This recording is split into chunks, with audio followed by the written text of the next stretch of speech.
5 segundos.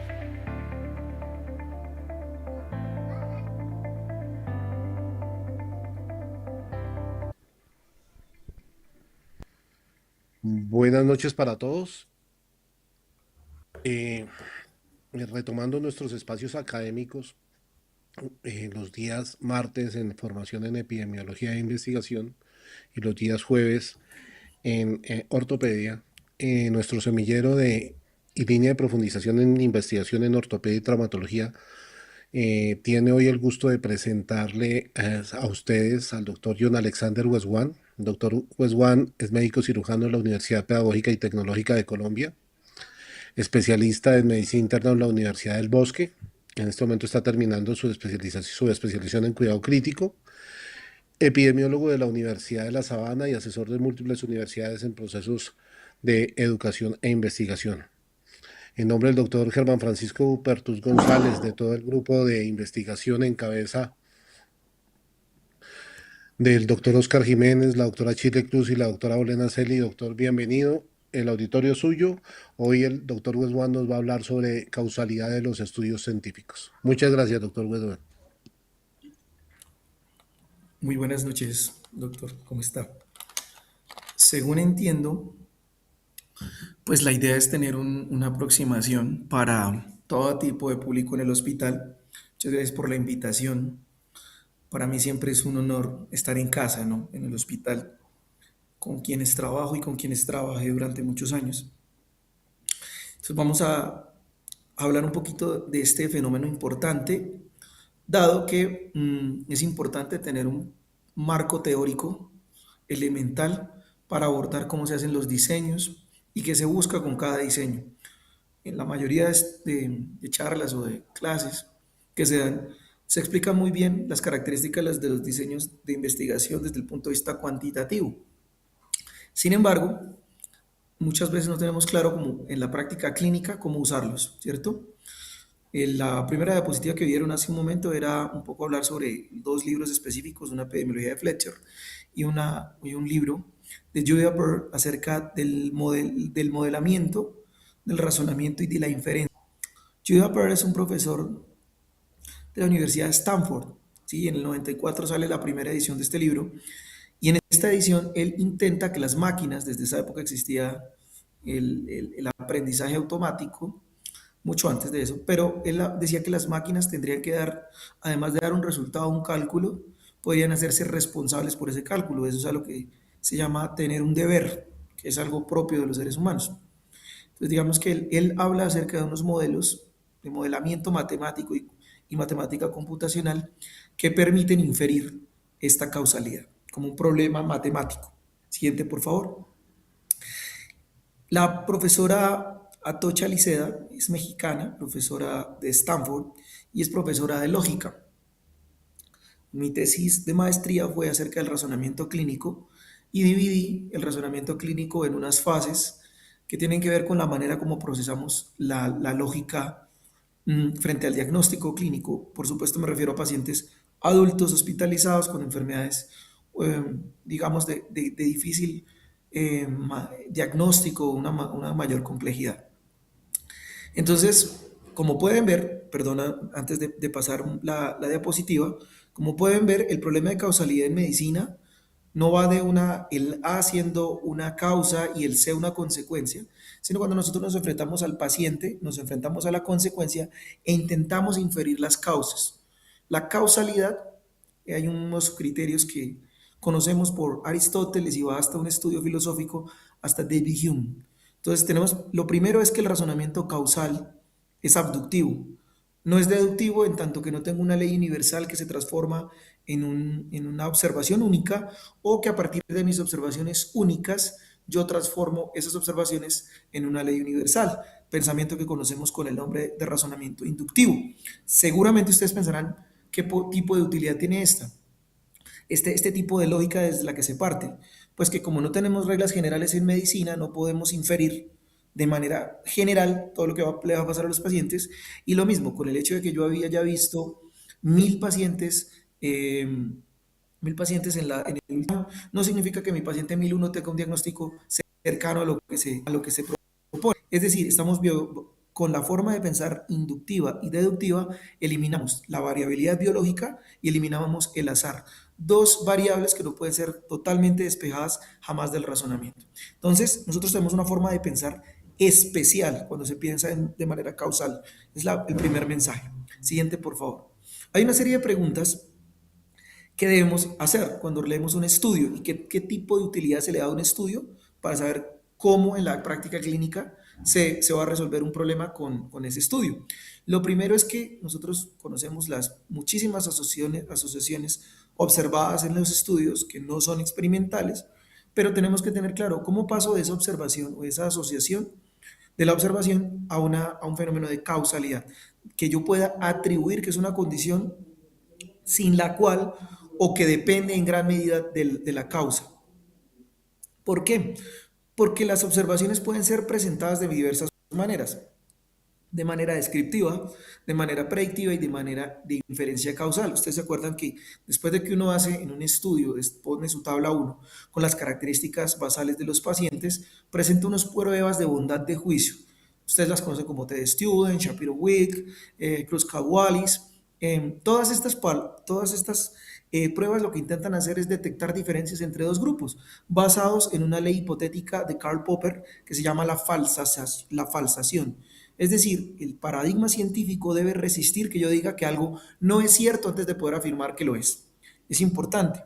Otra cosa que aprendemos durante nuestro periodo de formación en las básicas, cuando se habla de investigación en ciencia clínica médica, es la plausibilidad biológica, ¿cierto? Si a mí me suena que fisiológicamente tiene un sentido y que esto está acorde con el conocimiento actual, yo asumo que esto podría tener un efecto. En alguna próxima charla, y les propongo invitarlos, será acerca de cómo los desenlaces fisiológicos no se tradujeron en su mayor parte en desenlaces clínicos, como aquellos postulados basados en nuestra fisiología de Borón, en la fisiología de Gayton, en la fisiología de Bessant-Taylor, no han resultado en desenlaces clínicos como mortalidad, estancia hospitalaria, capacidad de rehabilitación. Y entonces eso puede llegar a ser un tema un poco álgico por la manera como abordamos la medicina en Colombia. Pero eso no es una idea mía, es algo que está probado científicamente y que les recomiendo una revista Plus One, en un paper del doctor John Ioannidis, que habla por qué la mayoría de los estudios científicos que son publicados tienen resultados falsos. Es el paper más citado en la historia de la ciencia, incluso más que los publicados por Bohr, por Einstein. Me gustaría que por favor lo leyeran cuando tengan un tiempito y lo podemos discutir la próxima oportunidad.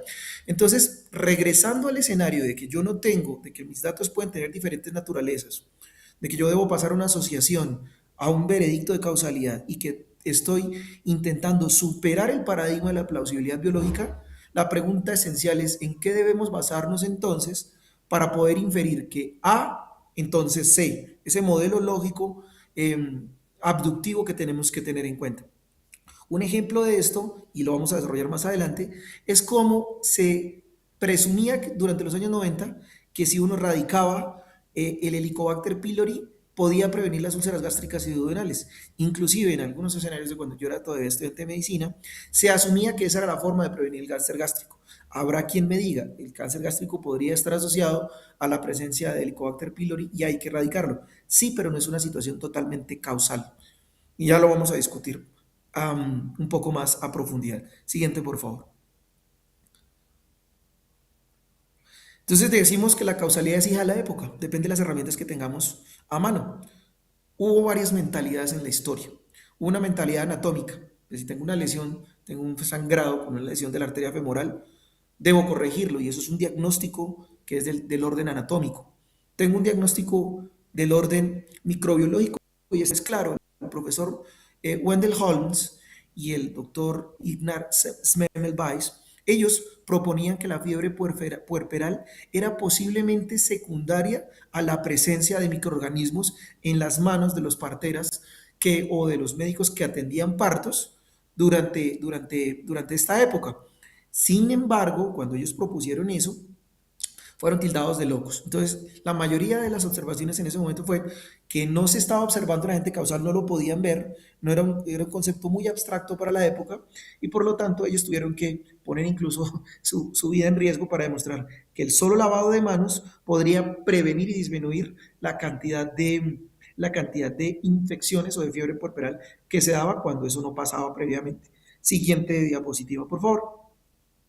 Entonces, por favor, tener en cuenta que cada momento histórico trae consigo unos avances científicos y que podemos o no subirnos en el escenario del avance.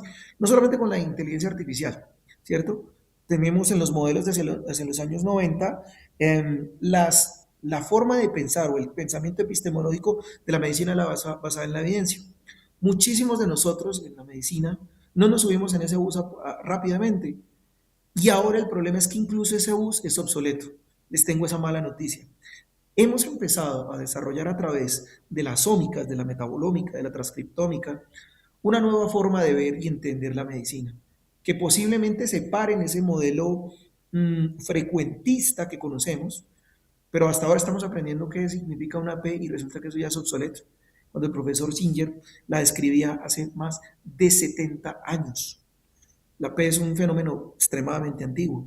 Sin embargo, nosotros no podemos quedarnos atrás.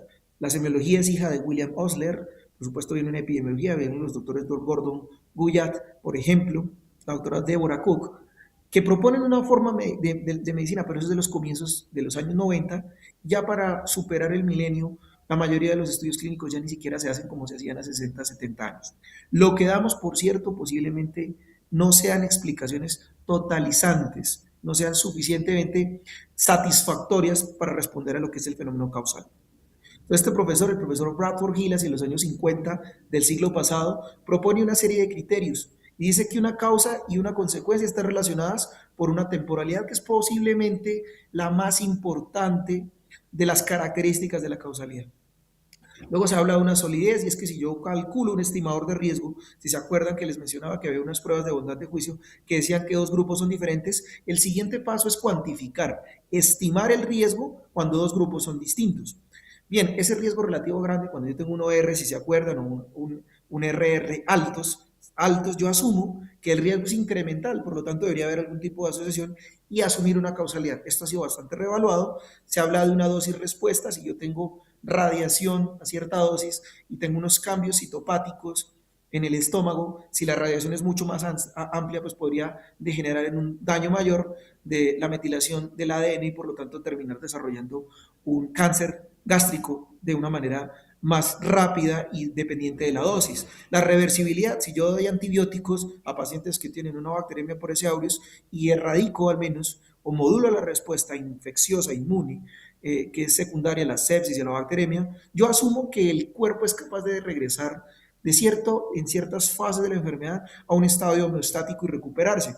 Una consistencia, y es que a lo largo de los múltiples diseños de los estudios que se han propuesto durante la historia, pues se noten elementos que sean consistentes. Les pongo un ejemplo, el uso de antibióticos o el drenaje del foco en la sepsis, es consistentemente asociado que si yo dreno el foco y tengo un control de foco, aunque haga estudios de cohorte, aunque haga estudios de reportes de caso, aunque haga estudios de casos y controles o haga ensayos clínicos, eso parece mejorar los desenlaces. Lo que pasa es que la ciencia, y esto es algo, es una viñeta que es de mi cosecha, cuando ustedes analizan el efecto de los tratamientos y cada vez más pequeños los efectos de los tratamientos, es por dos cosas. Primero, porque el cuidado usual ha mejorado y por lo tanto los cambios de hace 100 años de hacer una apendicectomía ya no son tan dramáticos. Hay muchas otras cosas que generan mejoría en la mortalidad. Entonces ya nos estamos acercando a pequeños escenarios.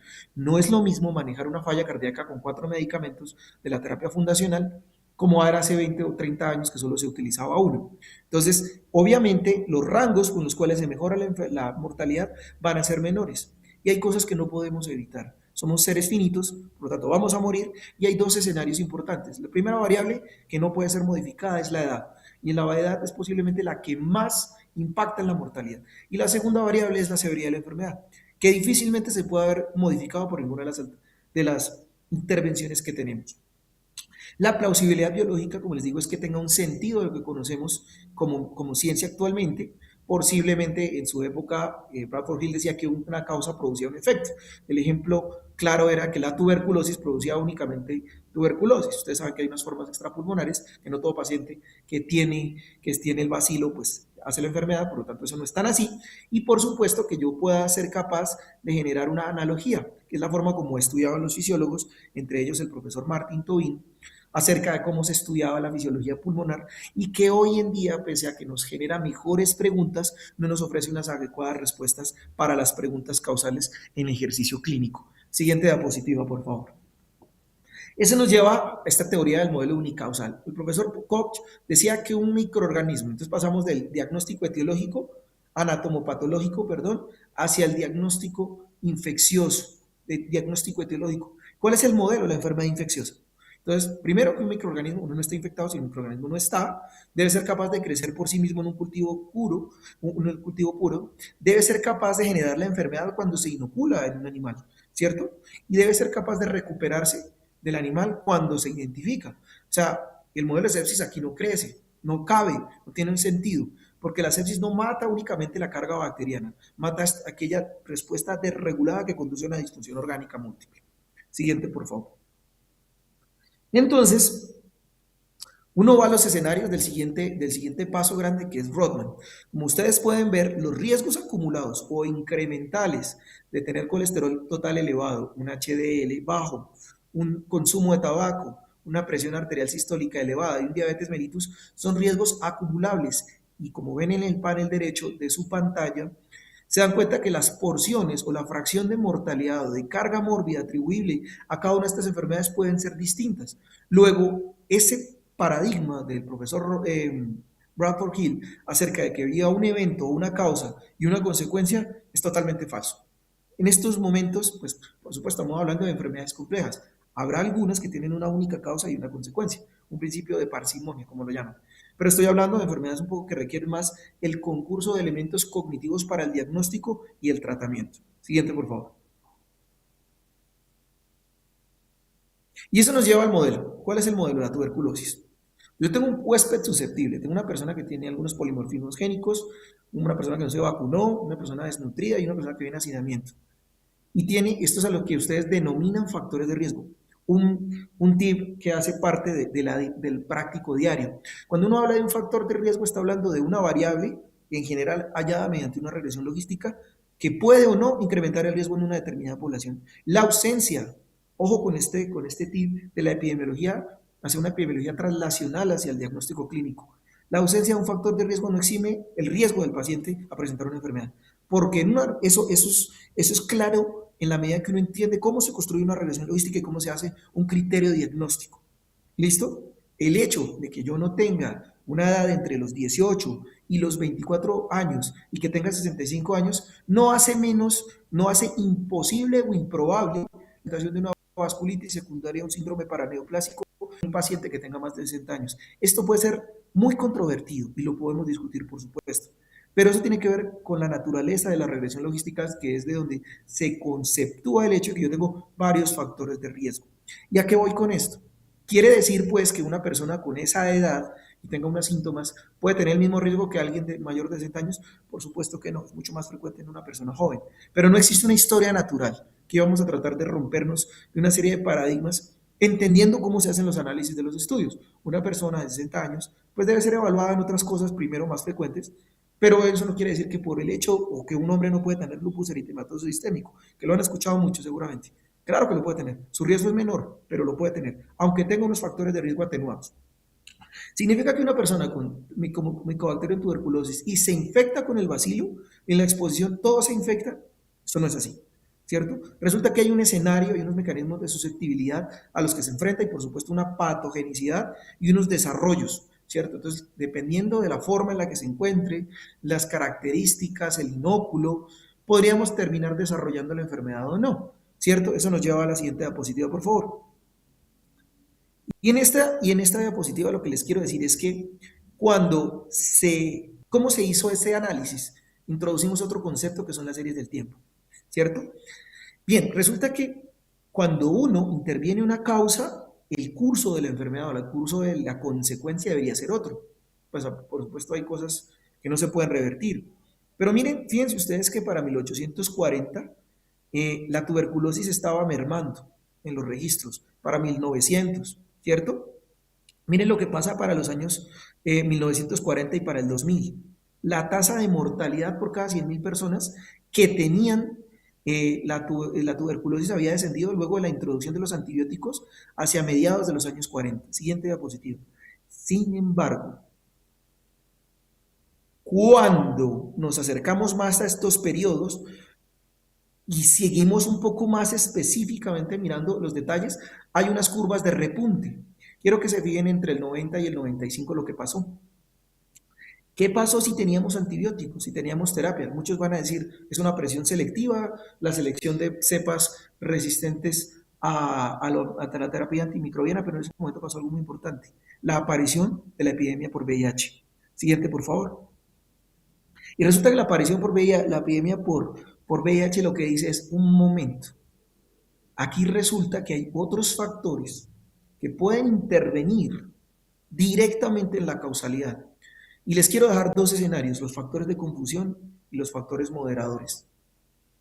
Es decir, hay algunas cosas que nos están confundiendo, que están incluidas en esas regresiones logísticas, en esos grandes grupos que parecen tener un efecto, pero que no son correctas, y unos factores moderadores, que son factores específicos, en este caso el VIH, que no produce tuberculosis, ¿cierto? Pero que susceptibiliza al paciente a presentarla, que pueden tener un efecto sobre la vía causal. Estamos hablando entonces de la vía causal.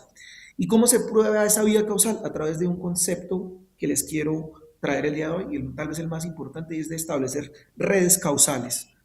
¿Cómo se establecen redes causales? Como mencionamos en los criterios de Bradford-Hill, en cada tipo de estudio debe haber una consistencia. Los estudios ecológicos que me dicen, bueno, yo hago un estudio, no sé, de la ciudad de Tunja, en la cual encuentro que hay muchas personas que tienen tuberculosis, que tienen VIH, pero eso no prueba la causalidad. Luego hago unos estudios de cohorte de los pacientes que son diagnosticados con VIH de nuevo y que no tienen caso prevalente de tuberculosis, y cómo en el tiempo, sin la adecuada terapia antirretroviral, pueden desarrollar tuberculosis, ¿cierto? Hay una serie de tiempo como las que le mencioné previamente que me muestran grandes cambios con o sin intervención en el tiempo, son estudios observacionales, tienen algo parecido a los ecológicos. Y finalmente yo tomo el gol estándar de la causalidad, aunque quiero venderles algo, el ensayo clínico solo es el gol estándar del tratamiento. Y eso lo... Entonces, ¿cuál es la propuesta frente a los estudios? Por favor, sigamos. Resulta que lo primero que tenemos que hacer es que entramos en un escenario en el cual hay una asociación. Hay una diferencia entre dos grupos, usen el estudio que quieran, pero en estos dos grupos yo veo que hay una diferencia entre dos grupos y que uno de los grupos está más tendiente a la presentación de un evento cuando está en presencia de un factor modificador o un factor que estoy creyendo que se asocia con el evento. Primero, lo que debo hacer es ver si hay un sesgo de selección. Cuando yo tengo introducidos, y eso es otra variable que vamos a charlar un poco, que es la variable colisionadora, cuando yo tengo un evento que selecciona a los sujetos, ya no puedo hablar de causalidad. Es decir, un estudio que no tenga controles no puede hablar de causalidad. Interesante, ¿no? Y nosotros somos muy ligeros a veces en el lenguaje que utilizamos en la práctica clínica. Todos lo hemos hecho. Y entonces decimos, vea, esta P está asociada, entonces luego hay una consecuencia. La P es un problema falsacional, como lo mencioné previamente, y la P es un problema de muestra. Cuando en grandes muestras una P se exagera, ojo a los estudios que tienen muchos o necesitan muchos pacientes para demostrar un efecto, ¿cierto? De cualquier especialidad, por supuesto. Y encima de eso, solo me habla de una probabilidad de rechazo de una hipótesis. No me está hablando de causalidad. Luego, la asociación, lo primero que tenemos que hacer es mirar si hay un sesgo de selección. Luego, miramos, con esa P lo que yo puedo hacer es ajustar el probable o improbable. Y luego vienen unos tipos de estudios que utilizan las herramientas más robustas, ustedes conocen muchas, los K-means, los G-Boost, los X-Boost, los Random Forest, la más común, la más sólida y robusta que conocemos, que es la regresión logística. Lo que hace es ajustar esa asociación en presencia de otras, no solo para estimar el efecto que una variable puede tener sobre un desenlace, sino además para en presencia de las otras saber cómo se comporta en la vida real. Eso es una regresión logística. Y de ahí uno podría hablar de causalidad. Pero entonces alguien me va a decir, usted acaba de decir que solo los ensayos clínicos, solo son útiles para hablar de causalidad en términos del tratamiento. Claro, porque los estudios tienen otras intenciones. Luego lo vamos a hablar, si me permiten charlar alguna vez de pruebas diagnósticas, cómo se modifica la probabilidad de pretest a partir de los estudios observacionales, cómo la probabilidad de cambio, el LR, cambia a partir de los estudios de prueba diagnóstica. Y finalmente, cuando yo tengo un diagnóstico y tengo una red causal trazada, puedo mirar si hay o no una causalidad a partir de un estudio, de un ensayo clínico o diseños que están en el medio, que son de otros tipos de matemática y un enfoque bayesiano y unos estudios cuasi experimentales que nos pueden hacer intentar emular los resultados y enriquecer los resultados de estudios observacionales con miras a reproducir hallazgos en los ensayos clínicos. Siguiente, por favor. Entonces, digamos que uno dice que hay una jerarquía. Esta jerarquía viene aquí propuesta, yo les digo, esto es obsoleto, esto es de los años 90. Existen muchas más formas de estudios. Quisiera que nos vayamos primero con la utilidad clínica. Les repito, cuando yo tengo un estudio de prevalencia, un estudio de incidencia, cuando tengo un estudio ecológico, me puedo hacer, como clínico, me puedo hacer una idea de qué tan frecuente es un fenómeno en mi entorno y por lo tanto eso constituye una probabilidad. Esa probabilidad debe ser transformada, por supuesto. Luego tengo unos estudios que voy a usar para ver qué tanto cambia mi probabilidad según la frecuencia de mi enfermedad con la presentación o con la realización de una prueba diagnóstica. Una prueba diagnóstica puede ser una pregunta, puede ser una parte del examen físico, puede ser un laboratorio, una radiología, una radiografía, una tomografía. ¿Y qué tanto va a cambiar mi probabilidad o qué tanto se mueve en el nomograma de Fagan la probabilidad de presentar la enfermedad? Y finalmente dicen acá que la experiencia y la opinión de expertos no tienen utilidad. Depende. La estadística bayesiana, vamos a rescatar la opinión del experto, la estadística bayesiana tiene como característica principal actualizar los desenlaces que observa a partir de la experiencia. Luego lo hablamos cuando hablamos un poco de diseños de Bayes, pero eso quiere decir que hay un enfoque más clínico, más cercano, más humano, en el cual puede llegar a cobrar mucha importancia la opinión del experto. Siguiente, por favor. Entonces, ¿qué pasa? Estas eran, les recuerdo, siempre los criterios. Y en la siguiente diapositiva,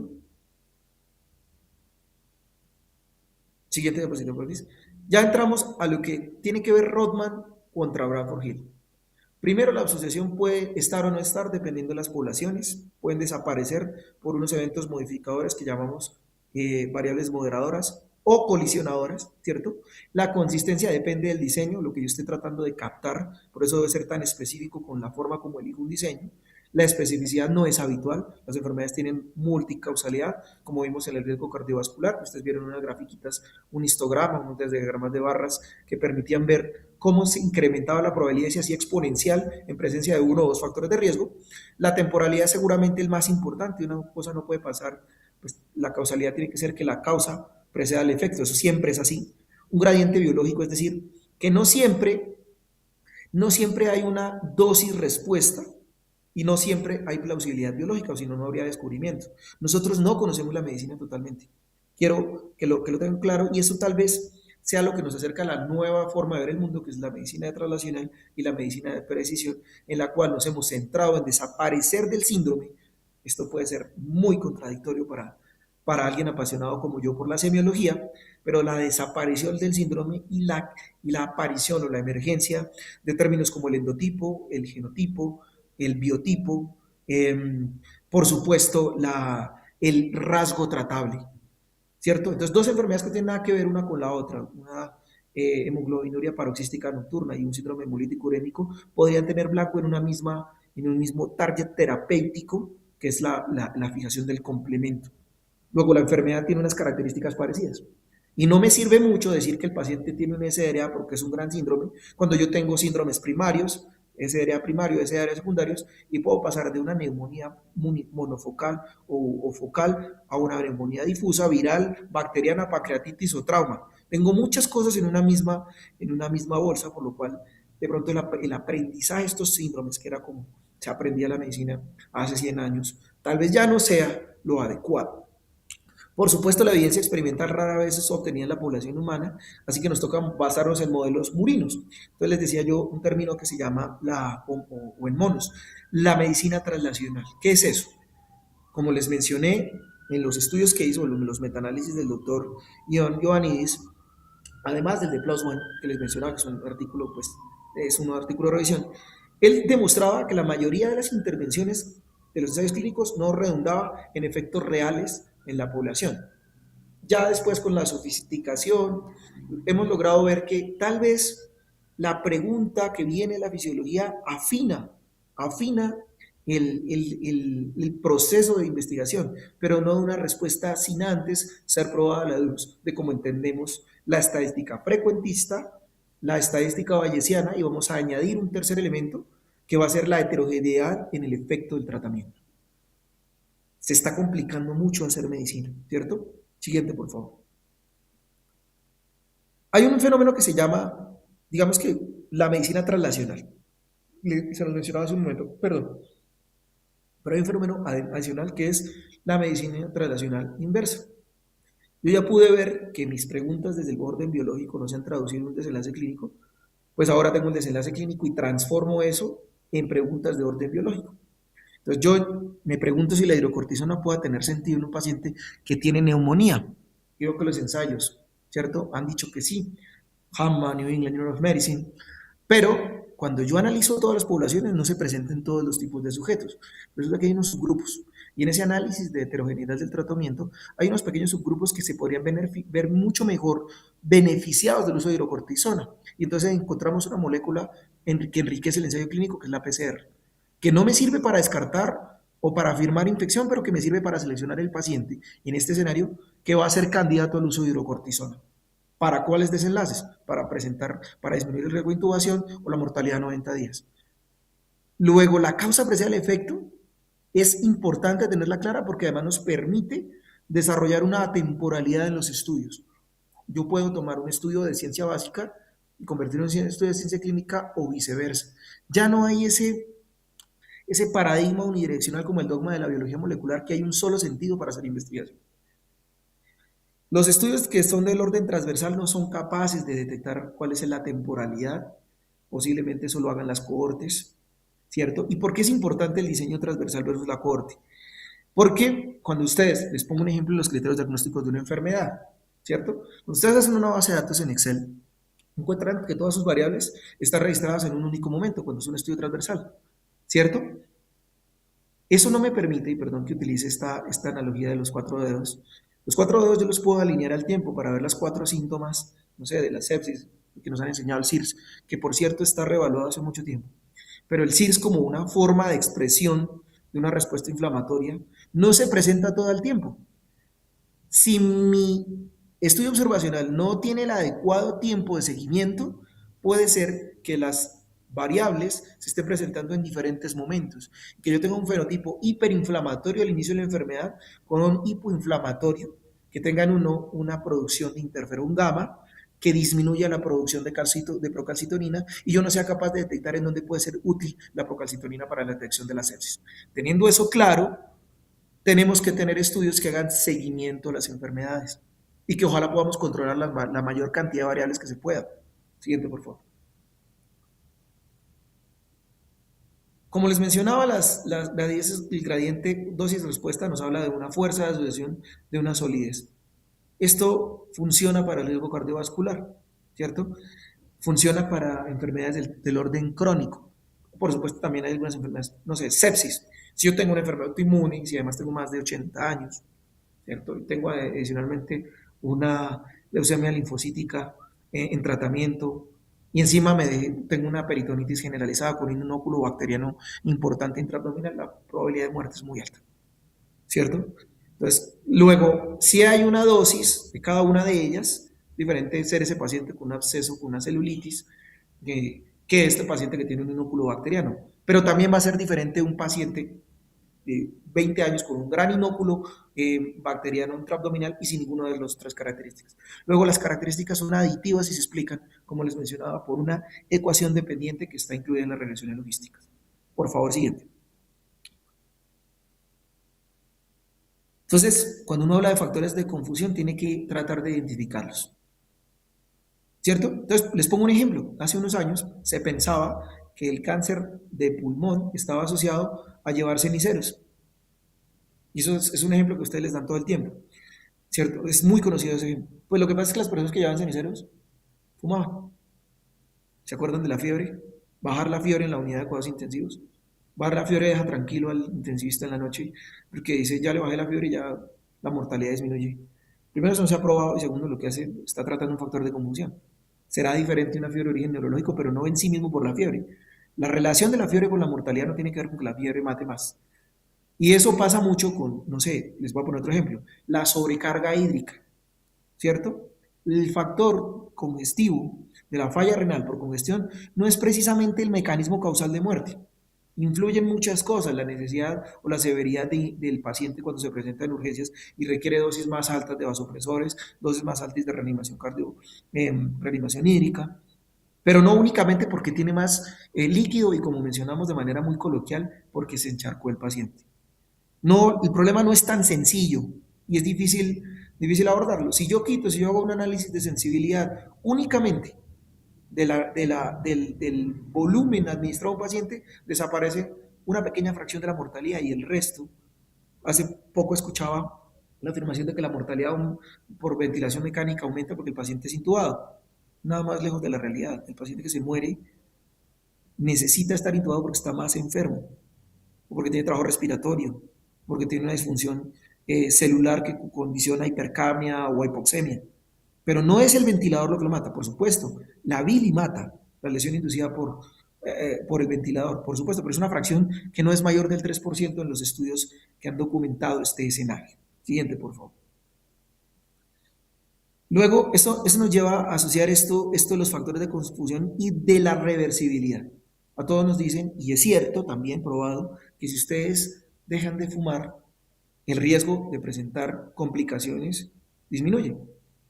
Eso es totalmente cierto. La dosis se mantiene, aunque hay algunas exposiciones en las cuales la dosis no es importante. Una pequeña dosis de algo muy grave produce mortalidad. Un veneno letal, por ejemplo. ¿Cierto? Siguiente, por favor. Y llegamos a la más importante. Estamos en una guardia, son las 3 de la mañana y yo creo que, como leí, que la disminución de los volúmenes, ¿cierto? Y que la falla renal congestiva sobre reanimación hídrica conduce a mortalidad, mi objetivo debe ser como intensivista, y hablo de lo que conozco, por supuesto, mi objetivo como intensivista debe ser retirar rápidamente los líquidos y que estoy impactando en la mortalidad. Es muy difícil determinar que la plausibilidad biológica, que es contraria a la afirmación de esa asociación, pueda ser suficiente para disminuir la mortalidad de iniciar un diurético en infusión a las 3 de la mañana. Nadie está diciendo que no se deba hacer como parte de un process of care, de un proceso de cuidado en las unidades de cuidado intensivo. Lo que pasa es que no es una razón suficiente para disminuir la mortalidad. Se puede decir, no, aquellos sujetos que salieron de la hospitalización al día 30, pues tenían un menor balance hídrico. Uno les puede invertir la causa. Posiblemente sea porque su sistema renal se recuperó previamente. ¿Y por qué entonces aquellos que no tenían lesión renal aguda no sobrevivieron? Posiblemente porque los que presentaron lesión renal aguda, los que no la presentaron, son pacientes que se murieron porque tenían enfermedades más graves al comienzo, que eso se llama el sesgo de tiempo inmortal. La importancia de tener claro los estudios le permite a uno no hacer asociaciones que tienen un adjetivo un poco fuerte, pero que es muy crucial, que son asociaciones espurias, sin un desenlace claro. Muchas de estas las hemos tenido a lo largo de la historia de la ciencia y mi invitación con todo esto que estamos hablando hoy es a abrir la mente. El proceso de aprendizaje nunca finaliza, ¿no? Y es adecuado que nosotros estemos con constante evolución. La plausibilidad biológica es posiblemente en lo que más nos paramos los médicos. Claro, tiene utilidad en el diagnóstico neurológico con el examen, la semiología tan exquisita y precisa que tiene utilidad, por supuesto, en la generación de moléculas, como les he dicho, se pensaba pues que la inmunoglobulina G enriquecida podía disminuir la mortalidad por sepsis y eso no pasa en todos los pacientes, entonces tenemos que enriquecer los fenómenos, identificar, nadie está, no estamos intentando desestimar el valor que pueda tener la representación biológica, molecular, celular, en el entendimiento y el manejo de las enfermedades, pero hay que ser más cautos con eso. Y sobre todo aquellos que estamos en la obligación de transmitir información, ser mucho más cautos.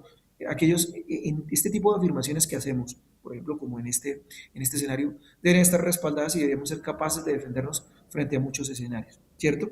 Siguiente, por favor. Como les mencionaba, las series de tiempo les permiten a ustedes hablar un poco de qué va pasando a lo largo del tiempo por pequeñas unidades, ¿cierto? Este estudio es poco utilizado y tal vez es muy útil, por ejemplo, para la generación, por ejemplo, del programa de Papa Nicoló, que es la siguiente diapositiva, vamos a la siguiente, ¿cierto? Cuando a partir de una introducción de un programa de transición, ¿cierto?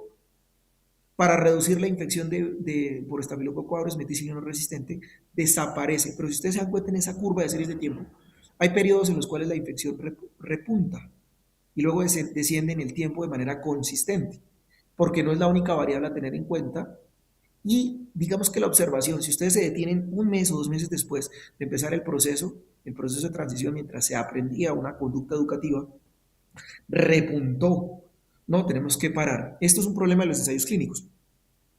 Cuando mediante un cálculo en un análisis interino, yo digo, no va a ser útil, tengo que darle tiempo, o es un problema de los metaanálisis, hago un metaanálisis de 2, 3 estudios o ensayos clínicos, no tengo suficiente poder muestral, y saco conclusiones apresuradas cuando en el tiempo se podía ver el efecto. Uno muy importante puede ser la empaglifosina cuando deteriora parcialmente la función renal, o al menos medida por creatinina, ¿cierto? Y después repunta con beneficios en la mortalidad y todos los que ustedes conocen respecto al riesgo cardiovascular. Entonces, la observación en el tiempo es muy importante, tanto en la temporalidad como en un seguimiento. Fíjense que estamos estableciendo cómo es eso de la causalidad. Siguiente, por favor. Hay dos escenarios que son la especificidad de la analogía, y es que yo pueda traslapar, ¿cierto? Traslapar mis resultados a otros. Esto es poco aplicable. Si bien si yo tengo evidencia en la sala de urgencias del Hospital Regional de Vitama o en el Hospital San Rafael, yo no tengo tanta facilidad para aplicar lo que se hace en estudios con diferentes factores controlados, una validez externa suficiente, cuando se hizo el estudio en Mumbai o se hizo en Inglaterra. Eso es muy importante. No, no quiere decir que no lo hagamos, hay que hacerlo, pero hay que pasarlo por el tamiz del raciocinio y decir, esa validez externa me permite a mí, mi paciente se parece al del efecto y ojalá el subgrupo que más efecto tiene para hacer el tratamiento o para llevar a cabo una inferencia del tipo, del orden diagnóstico, del orden terapéutico. Y eso nos mencionaba que los diferentes diseños conducen a resultados similares. Eso no ha pasado siempre. Y como les mencionaba de la medicina tradicional, al menos lo que tiene que ver con el cuidado intensivo, hemos pasado de tener desenlaces y de no tenerlos, o de moléculas que se utilizaban para la sepsis, a buscar la comba al palo, por decirlo así, a buscar cómo el rediseño de esos estudios o el reanálisis de esos estudios pueden identificar cosas que inicialmente no se pudieron haber captado. Y ustedes me pueden decir, bueno, eso es un problema y eso es un artefacto estadístico. Muchas veces lo es, francamente. Pero muchas otras es que hace 20 años, cuando hicieron eso, no se conocían algunos eventos confusores y posiblemente haciendo un reanálisis podamos identificar nuevas preguntas que creíamos haber contestado. Siguiente, por favor. Entonces, uno puede hacer un estudio como este, que lo que intentó esto fue un ejemplo de un estudio que hice hace unos años, que resultó inicialmente una cosa que se llama la falacia ecológica, ¿cierto? Resulta que yo me puse a estudiar cuánto era el porcentaje de mortalidad por sepsis durante el 2019 en Colombia y reclutamos aproximadamente 120.000 pacientes.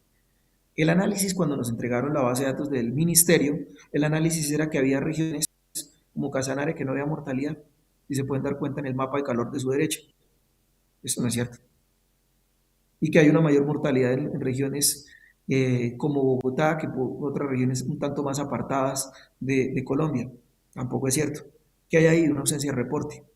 Luego hubo que reanalizar los datos y tuvimos que entrar en el escenario de decir, bueno, la base de datos no es correcta, por favor ayúdenos a encontrar todos los pacientes en Colombia. Al fin se hizo, se publicó en el BMC, por el que lo quiera leer, pero pues definitivamente eso no era correcto.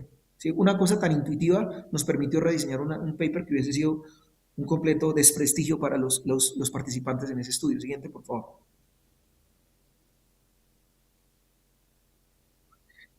Eso nos habla de la conciencia de los elementos de los experimentos naturales, ¿cierto? Hace unos años, y les quiero sintetizar esto un poco, decían, hay un escenario puntual. Las personas que tenían accidentes de tránsito eh, y que usaban cinturón y aquellas que no tenían cinturón al usarlo. Parecía ser que las personas que más se accidentaban eran aquellas que tenían cinturón. Y adivinen qué hizo algún gobierno europeo central. Dijo, no, pues no pueden. En algún momento hay que evaluar esto del uso de cinturón porque van a tener más accidentes de tránsito. Eso, aunque parece tonto y no debería ser entrar en esa cabida de la plausibilidad biológica, ha pasado con muchos medicamentos y ha pasado muchas veces. ¿Listo? Entonces, súper la mente abierta para tener claras estas asociaciones espurias. Siguiente, por favor. Siguiente, por favor. Es la misma diapositiva. Entonces, digamos que esto nos lleva a una cosa. Entonces, ¿cómo yo tejo una red causal?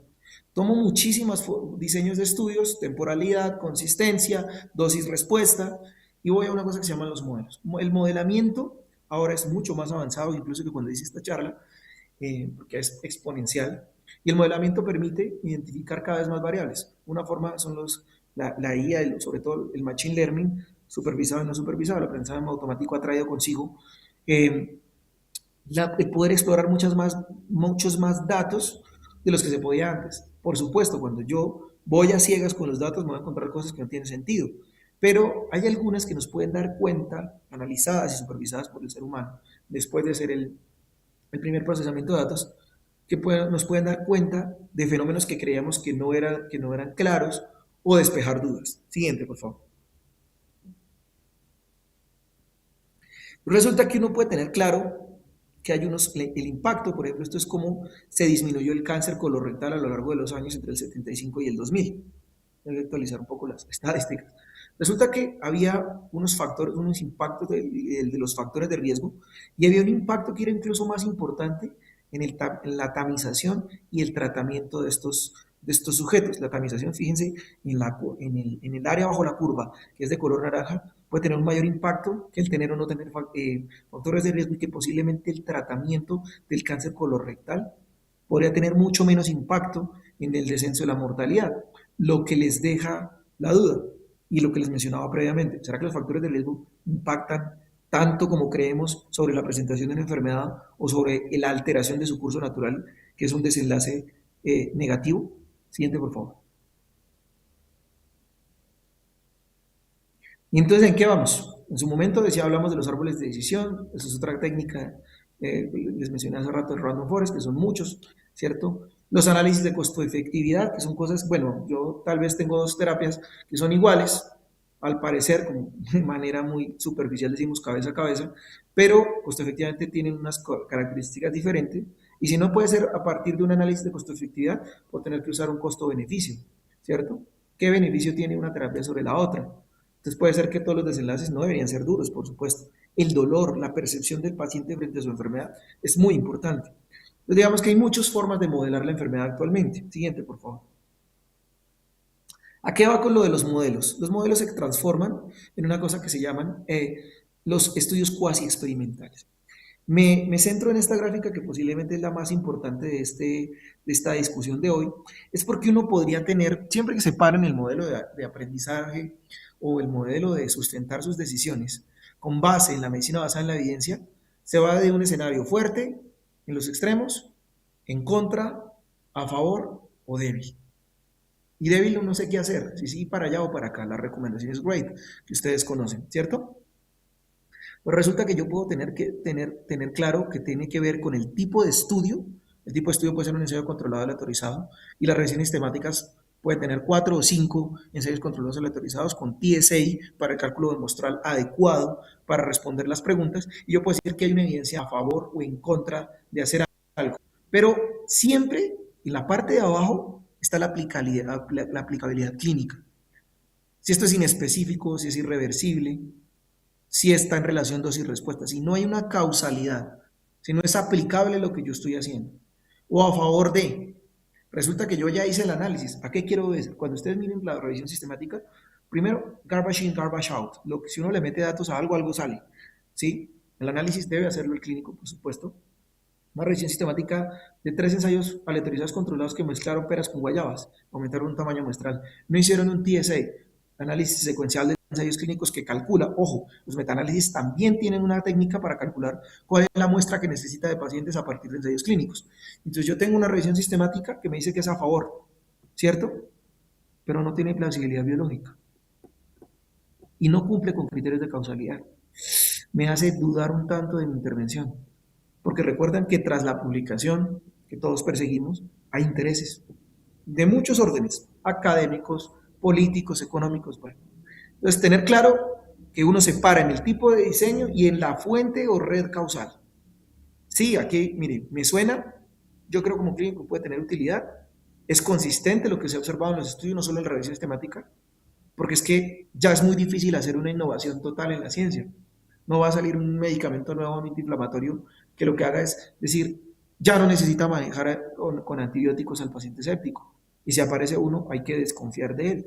Hay una cosa que es un efecto control en los estudios y es que si una variable como el tiempo no afecta negativamente una enfermedad, ahí hay un problema de diseño. Como les mencionaba, conforme pasa el tiempo, el riesgo siempre debe incrementar de morir por una fracción atribuible a la enfermedad de base o a las otras características. No sé si se acuerdan de un medicamento, no tengo ningún tipo de conflicto de interés con la venta de los medicamentos.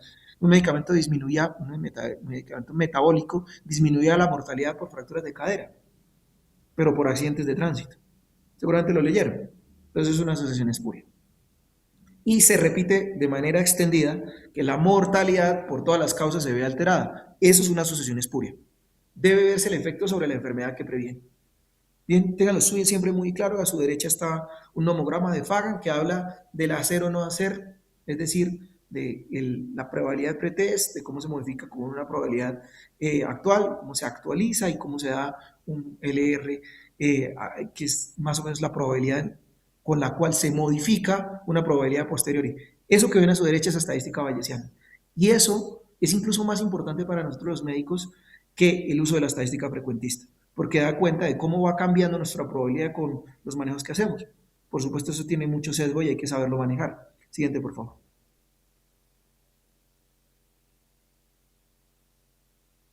Siguiente, que ahí me hicieron un zoom.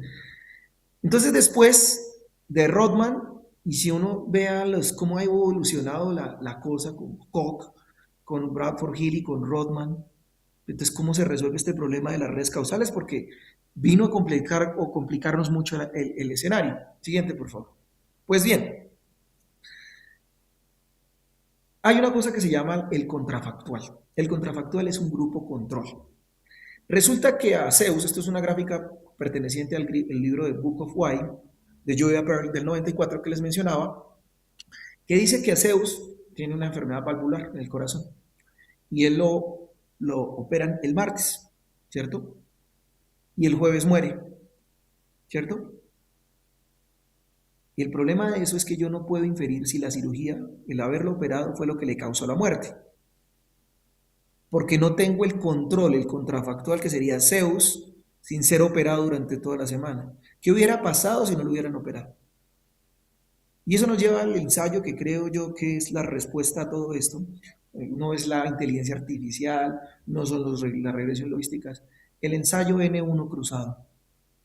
Y eso, por supuesto, si hay algo, tiene que ver algo con la computacional, la matemática computacional, que son los digital twins, ustedes seguramente lo han escuchado, y es que yo genero un simulador de mí mismo, una unidad de cuidados intensivos, y hay dos gemelos a los cuales uno lo expongo y al otro no, y lo hago reiterativamente durante millones de veces como lo puede hacer una IA. Es un ensayo cruzado que ojalá tenga un escenario de washout. Eso no es posible hacerlo en pacientes que están en las unidades de cuidados intensivos, por ejemplo, para la ventilación, y es posible hacerlo con un asmático, si mi objetivo es mirar cuánto cambia la BEP sub 1 con el uso de broncodilatadores, pero eso no es posible hacerlo la mayoría de veces. Si no hay, y quiero, otro de los grandes mensajes de esta charla es, si no hay contrafactual, yo no puedo asumir causalidad. Si no hay un grupo control, yo no puedo asumir causalidad. Porque no sé qué le pasaría al sujeto en ausencia de. ¿Listo? Siguiente, por favor. Diseño cruzado N1 con Digital Twins. Eso nos lleva a una forma de evaluar, que este es un modelo mental, un poco un modelo mental que les mencionaba de Book of White, ¿cierto? Que es el efecto causal. Esto que ustedes están viendo, por favor hagámosle énfasis a la gráfica, se llama un gráfico acíclico dirigido. Los gráficos acíclicos dirigidos, pueden ampliar la gráfica, por favor. Lo que me permiten es ver la vía causal, ¿cierto? Como pueden ver, como les preguntaba, les hablaba yo de fumar y cáncer de pulmón, la causa del cáncer de pulmón es fumar. Pero si ustedes se dan cuenta, hay una variable que es confusora, que es el encendedor.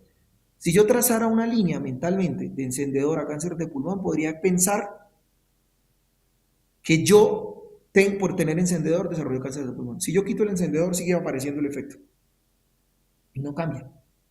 Eso pasa muchas veces en medicina.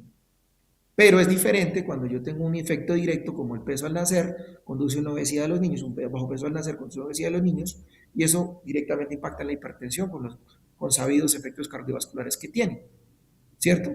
Uno puede tener obesidad a los 20 años sin peso al nacer bajo, claro, un endocrinólogo me dice, hay otras causas, pero en general esta es una relación más claramente establecida. Claro, hay excepciones para todo, porque son modelos multicausales. Y habría que trazar un gráfico acíclico dirigido más importante. Entonces, fíjense que uno habla de unos efectos colisionadores. Fíjense cuando un gráfico acíclico es no dirigido. ¿A qué me refiero? Ustedes deben trazar en su cabecita A, entonces C. ¿Hay alguna variable que se me atraviese entre A y C? Si la hay, como el caso de la fiebre, un paciente con neumonía hace fiebre, posiblemente, algunos. Y un paciente con neumonía, si no se trata, se muere, seguramente es así. Algunos, no todos, la mayoría. ¿A un paciente con fiebre se muere? Fíjense ese análisis que hemos hecho durante cientos de años, que ya se ha reevaluado y no son ideas mías, por supuesto. Entonces la fiebre no mata. Hay Doctor generaciones que se Wilman, mueren nos queda más. un minuto. Sí, señor, ya está la última diapositiva, mi profe. Entonces, ¿cuál es el mensaje principal?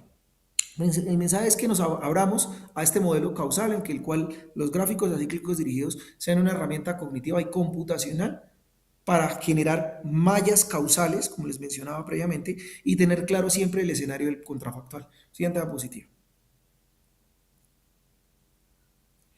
Esta red de causalidad me debe decir, yo debo ser consistente a lo largo de todos estos tipos de estudios, desde la red, desde los estudios de riesgo, los ecológicos, hasta los análisis de costo-beneficio. Siguiente. ¿Para qué entonces? Digamos, hablamos un poco de la causalidad en los estudios, como para tener claro y con algunos tips en la práctica clínica. Entonces, pues nada, esto es todo lo que quería contarles el día de hoy. No sé si hay alguna pregunta, recomendación, sugerencia. Doc, hay dos preguntas.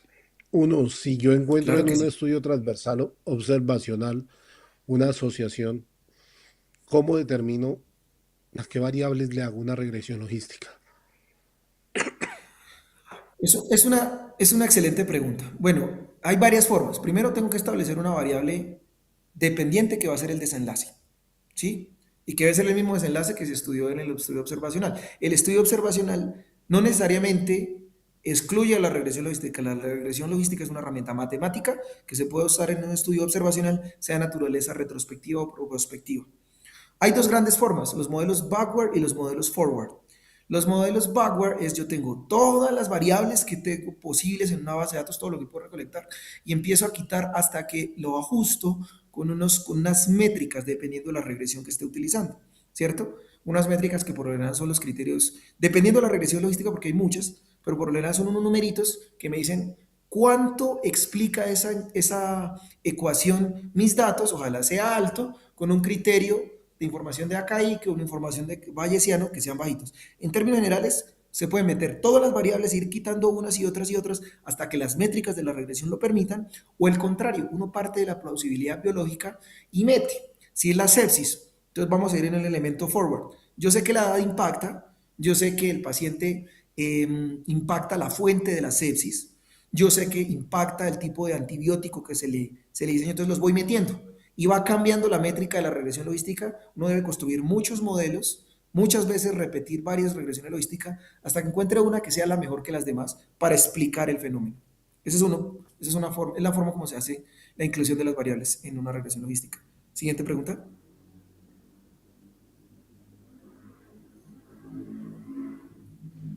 La otra pregunta es si existe una forma de asignar el porcentaje respectivo de causalidad cuando una enfermedad es multivariable, por múltiples causas. Hay una cosa que se llama la fracción atribuible, que es un análisis, parte de eso lo resuelve el OR. Son regresiones, o el LR, son regresiones logísticas, por eso les mencionaba que era muy robusto, Cuando yo trazo una ecuación, sentémonos en un diagrama cartesiano parcial, que es el que conocemos, eje Y contra un eje X, y vemos una gráfica de una pendiente, una línea, y cada variable que sea significativa va a representar un segmento de esa curva o de esa línea. El número que es asignado, el OR o el LR, o el que quieran usar, el LR ajustado o el RR ajustado, de esa gráfica, de esa pendiente, es lo que se puede considerar como un factor independiente que representa una fracción atribuible. Pero ojo, eso, eso se puede hacer en el observacional, como hablamos de lo causal. En el ensayo clínico hay que mirar las interacciones, ojalá hacer ensayos factoriales de 2 por 2 y yo pueda establecer análisis de sensibilidad, quitar una variable, cuánto cambia cuando yo quito una variable moderadora. Les pongo un ejemplo. ¿Cuánto cambia la mortalidad o cuál es la mortalidad atribuible al clopidogrel o por prevención de reestenosis del stent o estenosis del stent post-angiografía, arteriografía coronaria? Si yo uso dos medicamentos o si uso uno, quito la presencia de los dos medicamentos, del clopidogrel o del ASA, y miro cuál mortalidad es la residual. Eso es un análisis de sensibilidad en los ensayos clínicos, que es la manera como se hace desde el punto de vista observacional y el experimental. Ok, Doc, muchas gracias. La otra pregunta quisiera hacérsela yo, y es un escenario como el que tenemos en el hospital, donde en realidad para Sí. nosotros es difícil tener cohortes, en algunos casos, casos y controles donde la adherencia del paciente no es la ideal en términos de tiempo y seguimiento, y donde muchas veces elaborar el diagnóstico, corroborarlo o confirmarlo depende del asegurador. ¿Cuáles son los estudios que usted nos demostraría, nos sugeriría que hiciéramos para crear en este ambiente del Hospital Universitario San Rafael de Tunja relación de causalidad? Bueno, la casuística del hospital es rica. Yo creo que los estudios de cohortes bien diseñados con elementos, con elementos cuasi experimentales, con enriquecimiento predictivo, podrían ser la prueba. Hacer ensayos clínicos es un tanto difícil porque es costoso y operativamente difícil.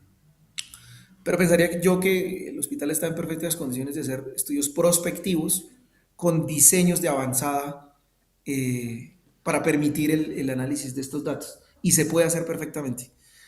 El tema Ok. es un tanto, señor. ¿Y tiene su validez hacer estudios de causalidad que se han demostrado en otras latitudes, pero no en la nuestra? La Todo es la mayoría de los validez, problemas que porque tenemos, lo que tenemos es que nosotros adoptamos la literatura gringa y europea, se nos olvida nuestra caracterización étnica, nuestra caracterización social, el medio ambiente que nos rodea y su efecto causa. ¿Tiene validez replicar estudios para hacerlos en nuestra población? sí, sí la tiene, por varias razones. Porque primero nuestras incidencias cambian. Les mencionaba que la naturaleza propia de las regresiones logísticas es que yo haga modelos, muchos modelos para elegir uno que explique mejor un desenlace. Puede ser que una pequeña variación, como la altura, los 2.600 metros que tiene el Hospital San Rafael, cambie los valores de hipoxemia de los pacientes y que los objetivos de ventilación mecánica sean distintos en algo que yo conozco, en una temática que yo conozco. Posiblemente hay factores sociodemográficos, culturales en las personas que nosotros tenemos por sepsis en Boyacá, que son bastante distintas a las del hospital, no sé, la Fundación Santa Fe. Luego eso me conlleva a hacer una correlación intraclase y una cosa que se llama análisis multinivel. Hacer nuestros estudios propios es difícil, uno dice, no, eso ya lo resolvieron en otro lado. No hay peor error que ese. Hay que hacer nuestros propios estudios. Suelta no se podrán hacer todos y hay que apoyarnos en estudios que ya existen, pero nosotros tenemos una casuística diferente. Hay la tercera variable, que aunque no dije es quizá la más importante, es el ambiente en la mortalidad. Y el ambiente es eso, el cambio geográfico, es lo que nos pasa en Tunja, por ejemplo. Entonces es totalmente válido y es deseable producir nuestra propia evidencia. Oh, muchísimas gracias en nombre del semillero de ortopedia y traumatología, de todos los miembros que lo conforman, del grupo ortopedista del Hospital San Rafael, del grupo de investigación y del señor gerente, nuestro agradecimiento. Muchas gracias por la charla, unos conceptos muy claros. Quisiera uno quedarse aquí profundizando y ahondando en el tema. Esperamos contar con su participación en próximas reuniones. Tuvimos una participación de 69 participantes a esta hora, un martes, y hablando solo de investigación, pues realmente es satisfactorio, con un valle de 42. Entonces, doctor, muchísimas gracias, muy gentil, y esperamos contar con usted en aras de continuar con la disciplina en el tiempo. Mis agradecimientos. Muy amable. A ustedes, muchísimas gracias por la invitación. Nos vemos pronto.